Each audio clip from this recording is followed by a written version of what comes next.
Hello, my name's Rebecca English. I'm Charlotte Griffiths. My name is Richard Eden. And I'm about to watch a series of fictional TV representations of the Prince and Princess of Wales. I have no idea what I'm about to see. So let's get down to business.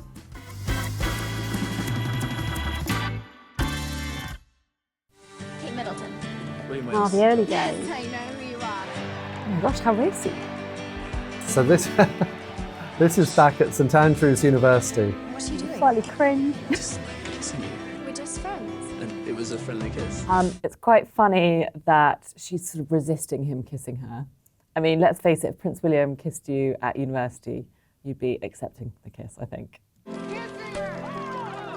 so it begins.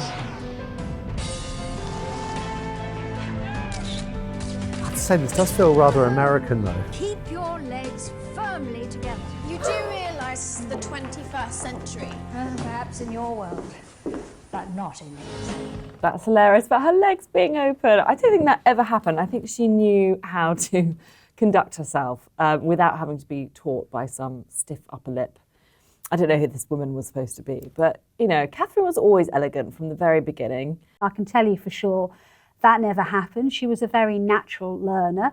Yes, you know, they are instructed behind the scenes if they get engaged and they're getting married on subjects of kind of diplomacy and certain aspects of royal protocol. But from everything I heard at the time was that she was just a natural to the job and a really, really sharp learner, a quick learner. Well, I mean, this is certainly a very glossy view of William and Kate's introduction at university. I'm not sure it was quite like that, really. I think by the time that Catherine appeared in the catwalk fashion show, they already knew each other a bit. Well, of course, people think the royals lead their lives very much in the public arena, but actually William's university days at St Andrews when he met Catherine were actually very, very private.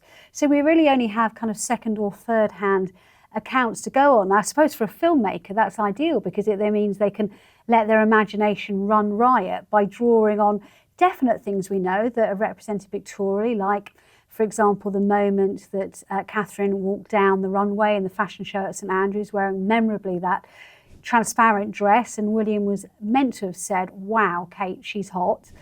We don't know if it's true, but that is the urban myth about it. I thought the costumes and the setting and the skiing sort of sets were quite good, but that's about as far as the reality goes. It seemed very, very Hollywood imagined kind of nonsense, to be honest. You are a certified star pupil, Professor Saul Seymour. You didn't do too badly yourself. Oh. You got an A. You might know. All right, she got that tiny needle. You are such a jock! I wish the beginning of my relationship was like this. I mean, how romantic. They're racing each other. She's commenting on how he got an A. Gosh, what a squeaky clean, totally unrealistic beginning of their friendship.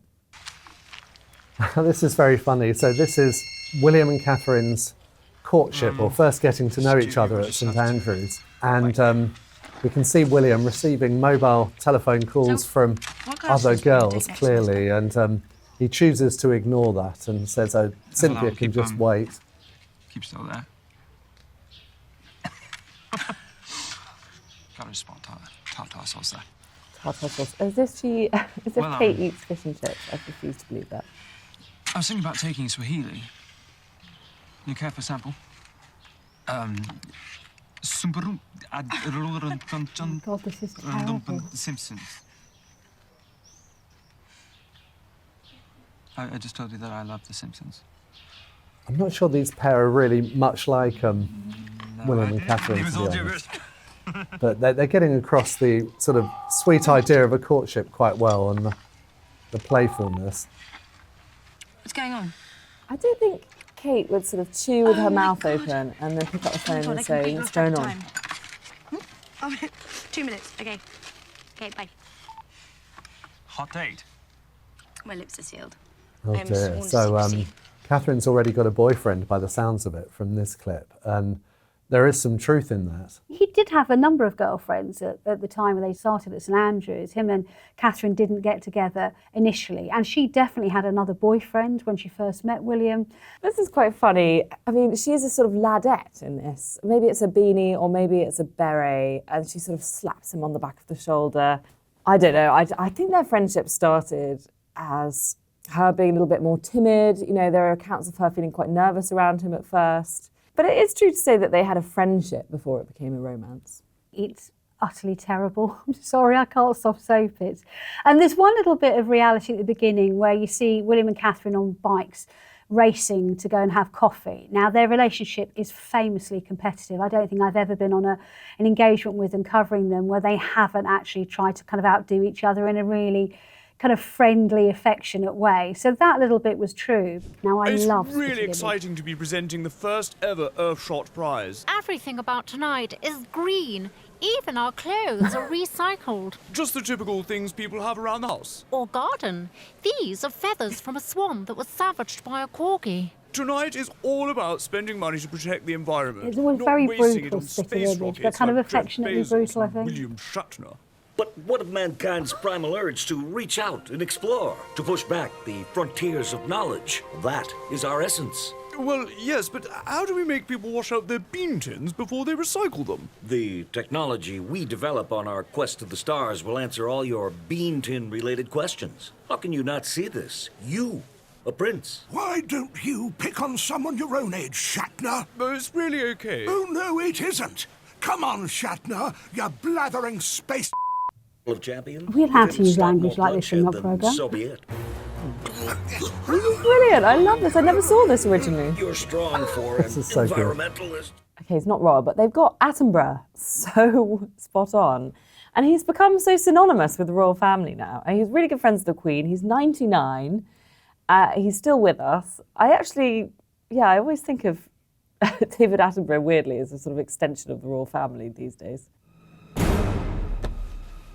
Why do we fight like this? In the end, aren't we all just celebrities trying to get our face in the news? You're right. We've let pride get in the way of our personal brands. To friendship. And yes, love. William Shatner? Yes, Princess Kate. I'm a member of the British royal family. What is love? Let me show you. We need to go inside. Greta Thunberg is singing Sweet Caroline. Ooh, I wasn't expecting that. Kate. So Spitting Image was a very satirical British puppet show, very famous kind of back in the 80s. Then it stopped for a while and then they've rebooted the franchise. I mean, based on this, I don't think it's as funny as it once was. And they did a big error there because they have William calling Catherine Kate. And as we know, although he used to call her Kate in the early years of their relationship, he definitely doesn't call her that in public now. I've no idea whether he calls her that in private. So there's a little bit of an error there. But it is bang up to date because we've got his Earthshot Awards, which have only been established for 5 years. They've got, cameo appearances by William Shatner and David Attenborough. I may not go into quite what happens at the end because it's pretty tasteless, but then I think you'd expect that off a satirical puppet show. I'd say both of their teeth, both Kate's teeth and William's teeth, they perfected on that one. Yeah, it's nice to see a funny clip of those two. We see lots about Harry and Meghan because they're so spoofable. But it's quite funny to see William and Kate getting a bit of a teasing every once in a while. You know, this is them lampooning Prince William and Catherine with William's Earthshot Prize for the environment. But it's very funny and, recycling things even from a swan that's been savaged. I think it's fun. I can imagine the royal family laughing and enjoying this. Inside the Abbey now, everyone waiting with anticipation. There's the Queen of Canada, in attendance, of course. I believe she just quit. I love a South Park. I love a South Park doing the royals. Prince makes his way down the aisle, so led by the brilliant. Bishop of Newfoundland. People in attendance now gently tossing Captain Crunch as the Prince passes by. As, of course, is tradition. I do like the way they take the mickey out of royal commentators Prince takes on his big place events. next such to the as large this. vat of butterscotch pudding. Talking very serious Oh, and here things she about comes. something Yes, that's there quite she silly is. sometimes. The about-to-be Princess of Canada. South Park always do this thing where they refer to the royal family as the Princess of Canada or the Queen of Canada. I forgot they did that. It's very good. It's very funny. Isn't she ravishing, so pure of heart, so strong in body, so hot in the face? She is indeed the living symbol of our great country. My God, she's beautiful. Princess.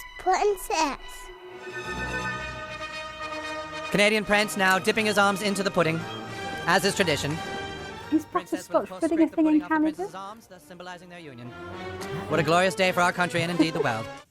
This reminds me of the coronation, actually, because with the dipping his arms into the pudding and stuff, because there are so many weird rituals in the coronation, and they take it all so seriously. And it's like, and now the oil gets put on the head. And it's all actually completely mad when you think about it through the eyes of Comedy Central. Now, of course, wait a minute. What's this? Oh, something is going terribly wrong. The Abbey is shaking violently as explosions abound. The top of the Abbey is collapsing. The prince and the princess look on in horror. This is not the tradition. This is not tradition. Not tradition. This is not tradition at all. Now blasted into the ceiling, debris falling down and crushing several spectators, which is also not the tradition for a royal Canadian wedding. Bright beam of light shooting through the hole in the ceiling. The princess now in some kind of isometric cube. This is certainly breaking with tradition now. No! Canadians in attendance cannot believe their eyes. Widespread panic. The princess being hoisted away. The little mushroom people of Nova Scotia screaming with horror. The prince is attempting to grab hold of the cube. This is indeed a horrible day for all of Canada, and the pudding has just been knocked over. Oh, this does not go with tradition at all. The royal pudding now spilling all over the Abbey as the princess is lifted up. And she's gone. The princess has been taken. This is indeed a horrible day for Canada, and therefore the rest of the world. Here we have South Park's depiction of William and Catherine's wedding. I wouldn't say it's vintage South Park. I've seen it funnier, but what I do love is it actually brutally takes the mickey out of royal commentators, dare I say it. And, you know, I can look at my profession with a smile on my face sometimes, especially when you hear commentary these big occasions, because they have to fill sometimes several hours of television time just talking. And even I find myself sometimes switching off it. And I wish I could count the amount of times that the commentator on South Park says tradition. This is not according to tradition. This is according to tradition. It's not according to tradition. So I think that's a gentle prodding at the actual media and broadcasters as opposed to the royal family themselves. And I do love the fact that they are claiming that everyone in there is obviously the Queen or a Prince of Canada as opposed to, you know, the UK or anywhere else. I think, you know, it's deliciously South Park. Not vintage, but good. It's their sort of surreal humour, and it's quite funny. I mean, we've seen it when they were satirising Harry and Meghan, and that was probably more on the point, I'd say. But this is quite surreal. There are no words. It's so funny. At least they have William sort of crying at the end. They hadn't forgotten him. Yes, that didn't really happen in real life.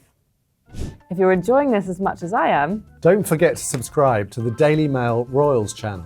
That way you'll get reminded when we release our richly royal content. And comment below. We'd love to hear what you'd like us to watch next.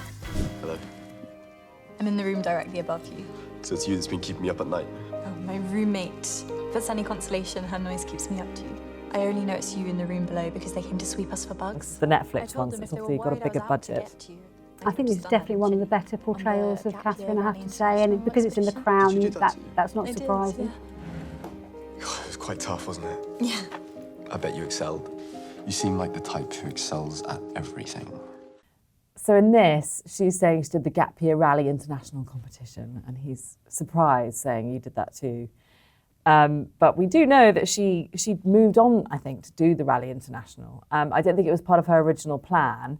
And she definitely was aware that William did Rally International. So Rally International was this gap year sort of adventure activity holiday, I suppose, for posh people. But it had this kind of noble aim, which is to rebuild loos in Africa or schools in Africa. So it was a gap year for posh kids with a conscience, I'd say.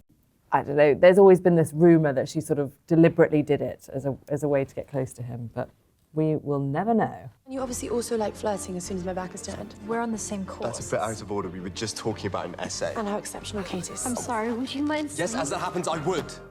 William is really good. He's got the William accent down perfectly. This sort of semi-cat fight, I'm finding very hard to believe. Just go away. Please. Okay, maybe they should go. He definitely wouldn't have said no to an autograph. I don't think anyone would even ask him for an autograph at university, but he wouldn't have been that rude. I think they've done the casting quite well, though, being The Crown. It's just, the thing is, it's entirely fictional, because The Crown will never know what it was like to be them at university. And of course, this is the great debate about The Crown. Is it fiction? Is it a historical documentary? Of course, it's not the latter. And they should probably put a warning on it at the beginning of the show. Because, you know, here we've got scenes of them in their dorm room, and that's never been recorded in history, any biographies or anything. So, and they've never got into detail about that. So you just got to take it with a massive pinch of salt, I think. Kate Middleton, and you notice I pause here for dramatic effect. Go on. Is single again. That is good news. The more good news is she's modelling in some university fashion show this evening. I happen to know the people organising it. They've got the fashion show That's quite the costumes outfit spot on, which Did I you think like makes a it? big difference. Like, you looked incredible. I just felt like doing something drastic. To know, one way or another, What? if you were interested.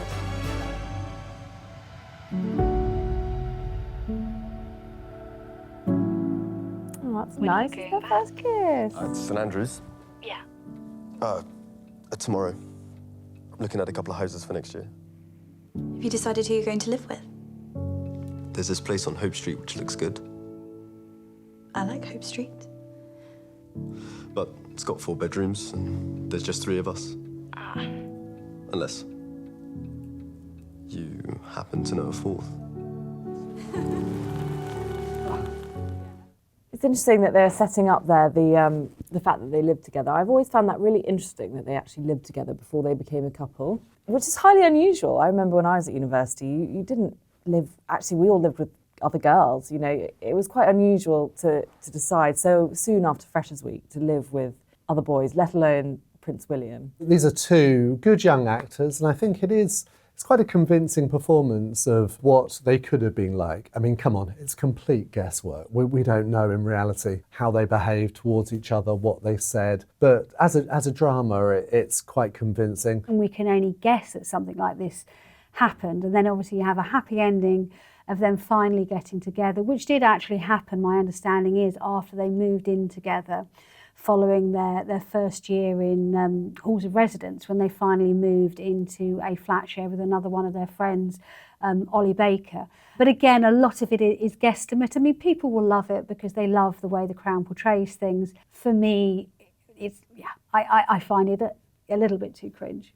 University hasn't been easy by the signs of it. No.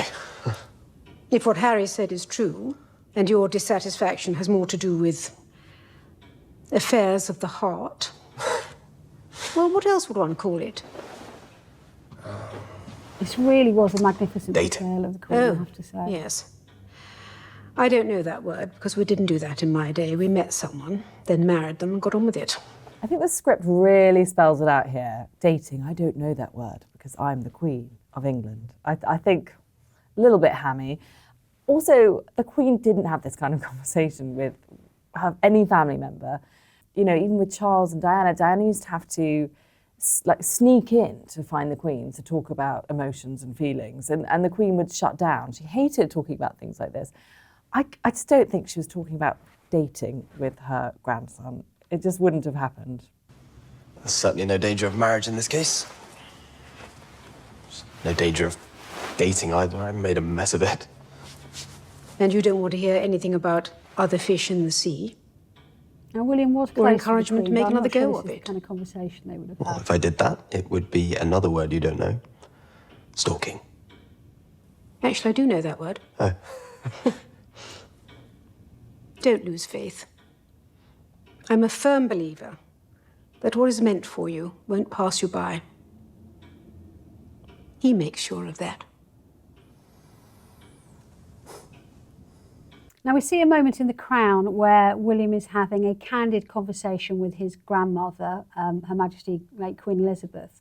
Now, that's something that is true. He was very, very close to the Queen. In fact, when he was at Eton, he would often leave school and wander across the bridge and come over to Windsor Castle for private chats with her when he was allowed out of school. And he really looked to her for guidance on a lot of things, probably more than, sad to say, he ever necessarily looked to his father for guidance. You know, she really was a lodestar for him. Whether he would have gone to the extent of discussing his relationship with a girlfriend, a serious girlfriend, potential future wife, I'm not so sure. And he was always very respectful in his conversations with the Queen, open, honest, but respectful. And I just can't see them quite having a conversation along those lines. But, you know, the portrayal of Queen Elizabeth is as always magnificent, and the William isn't bad either. I think this is interesting. So this must be the breakup that we all know Kate and William had. Interesting that she's not encouraging him necessarily to get back together with her. I think what actually happened behind the scenes was actually his family did rally round and encourage them to get back together once he'd taken his break to sow his wild oats. I just can't see this type of chat happening. What, talking about stalking and dating. I'm not convinced by the dialogue at all.